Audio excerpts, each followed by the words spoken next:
Hey, it's Mark Adams at James Lick High School. It's Monday, August 15th, and you've just received notification that there are new courses in Canvas. There's an FAQ that explains the reason for the change. This is really a one-time thing. We don't do this year after year. And there's also guides on how to import content and how to sync your gradebook. And here's the guide on importing course content. Just a quick note, this is how you do it year from year. So next year, when you want to copy content from one course, you're going to use this same method. There's another guide on how to sync your gradebook. Another quick note about this. Originally, we were instructed to export our content and download it, and probably many of us did that. But they're retaining the old courses, so we don't have to use those files. We're just going to copy from one course to another within the Canvas structure. You will need, though, to have downloaded a gradebook file so that we can upload those. But let's just walk through the process and let's look at what we've got. So in the Canvas course, you have your original courses that you've been using for the last 4 or 5 days. Just a quick note, these two courses on the left, these are manually created courses and they're not affected by this change. So we're going to focus on the courses that were created by Infinite Campus. I have one section of English 2, and I have 4 sections of English 3, which I cross-listed myself.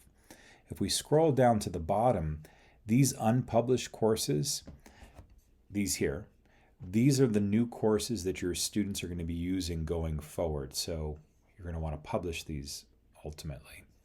Now I've already gone through this process with my English 2 class, so I want to show how this works with English 3.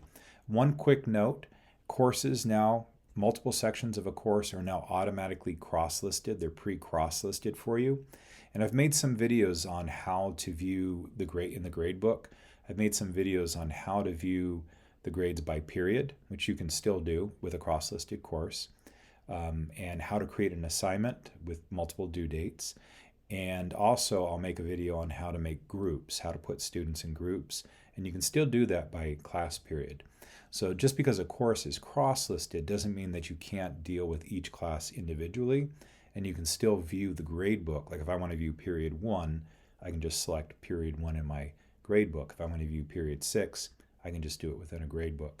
So, and it'll function pretty much the way Schooloop used to function. I haven't used Schooloop in a long time, but I do remember, creating an assignment once, and then I can just have some variations, or I could even just make it available to like one class period. So you still have that. So let's go through the process. I need to transfer my content from this class, which is 4 or 5 days old, and now it's the old class. We're not going to be going forward with this class. And I need to transfer that content here. And I also need to transfer the grades from here. I need to transfer them down into this course. So to do this, we're going to go into the new course. And this right now is just a shell of a course. It has an Infinite Campus created title, and it has all of my students. I'll just go into the gradebook. There's no grades right now. And so here's all of my students, and it's unfiltered. I can switch between periods, but I'm going to do that once I've imported the content. So let's start this process again. I'm just going to start from the top. All right, these are the old courses. Scroll to the bottom. These are my new courses. So I'm going to click on English 3. And I'm going to now go to the right-hand side and click on Import Existing Content. So I click there. Then I'm going to select Content Type. I'm going to copy a Canvas course. I don't need to upload that file. I can just copy the course. So I'm going to click on that. Then I'm going to select a course, and I want to select my English 3 course. Now this is the one we've been using for the last 4 or 5 days. This is the one I created content in. I have all my gradebook categories, etc. So this is the one I want to copy this old course now into this new one. So I select it. I'm all good. I want to go all content because I just want to include all the content. I don't need to adjust dates, so I'm going to pass that by, and I'm going to click on Import. And it's queued, and it'll take just a few moments for everything to begin. I don't want to say a lot of content in this course, but I do have a bit of content. And we'll give it a moment to start processing.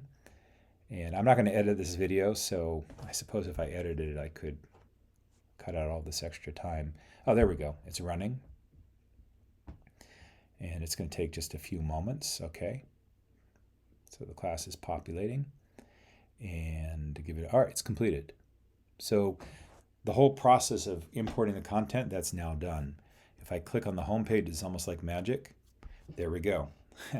So these are all the modules that I've created, and I have my announcements. In fact, if I go into announcements, I have all my previous announcements. The only thing is it doesn't carry over my little avatar, which is okay. That's a minor little detail. And then if I go into assignments, I still have all my grading categories. And I have an unweighted grade book, but if you had a weighted grade book, these would carry over. And if I go into grades, now we haven't done anything with grades yet. I have the assignments, and they should all show up as missing in a moment. Yeah, so I have all my assignments, I have all my students. Let's see, did it import my filters? It didn't import my filters. I'll have to create some filters. I'll do that at the end. I want to be able to switch between periods in the gradebook. So you did already download your grades if you had followed the earlier emails. If you didn't do that, then you want to do that right now. And the way you do that is you begin in your old course and you click on export, and you want to download the entire gradebook, and then it's going to download into your computer. Now I've already done this. I did this afternoon. So I have all these files. So once you've downloaded the files, now we want to import them. So this is the new Infinite Campus Created course. And I'm not going to change this name just yet because I want to be able to distinguish between my old course, 4 or 5 years old, and the new course. So I'm going to go over to import, click on import.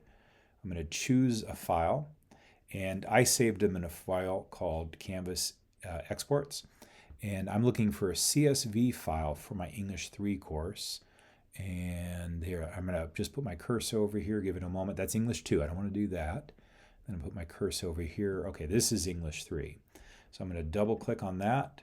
Okay, it's up, and then I'm going to click on Upload Data. And we'll give it a moment.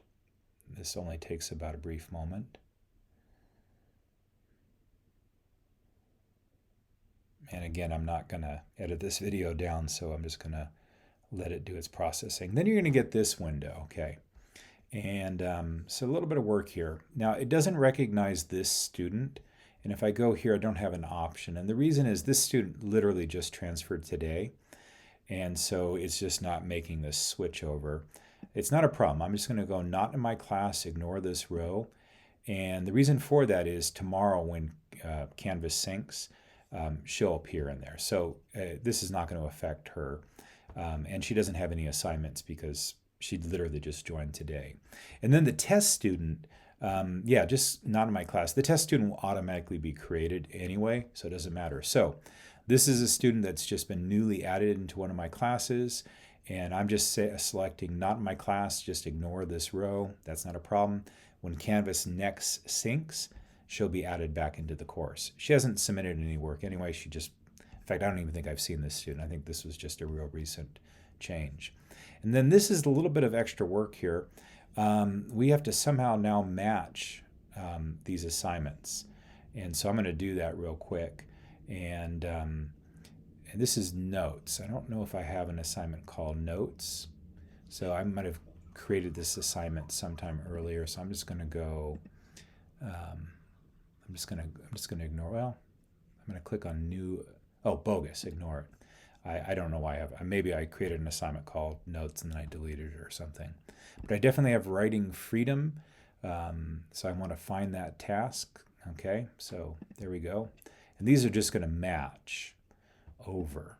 And then I'm going to go readings from Unit 1, boom, and then quiz. Okay, so quiz on readings, the verbal workout. I've been doing this. This is the post-reading quiz. So I got that one. Statement posters. Okay, so I'm connecting that one. And I don't know why we have to do this, but I do want my classes. Okay, so this is the pre-reading quiz. Okay, I got that. Audio introductions. There we go, I got that. A New Nation, I got that. And then Totally Free. Let's scroll down here. Okay, so really all I did was just match this title with this title. And with this particular assignment, I think I deleted at some point. So I'm just going to say ignore it.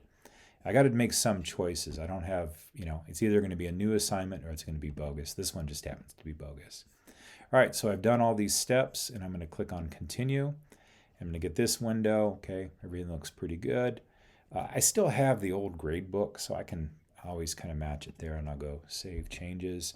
You're going to get this little notice. You can read the notice, but basically I'm just going to click through it, and there we go. Now I've got my I got my grade book.